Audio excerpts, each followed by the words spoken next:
Former KTN anchor Esther Arunga has finally reunited with her two daughters after a 5-year separation. Arunga lost custody of her daughters after the death of her 3-year-old son Sinclair Timberlake. She was sentenced to a 10-month jail term on Thursday over the boy's death, but was immediately freed on parole. Arunga's two Australian-born daughters were placed in foster care after the death of their sibling. Brisbane Supreme Court Justice Martin Burns was sympathetic to Arunga's situation, saying she had suffered a great deal during the 5 years since her son's death.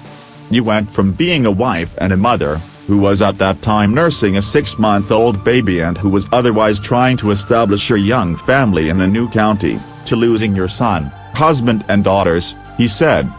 Justice Burns concluded that Arunga's cultural beliefs were a factor in initially misleading police. "You must be taken to have been in shock at the death of your son at the times when you were interviewed. And further to be grieving at your loss," he said. "You clearly deferred to your husband for most of what you said and did and demonstrated a real sense of obligation to him."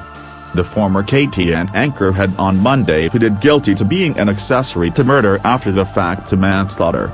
"I was terrified of being alone and I felt terrible because my husband was sick as well," she confessed to the police as to why she did not speak up earlier.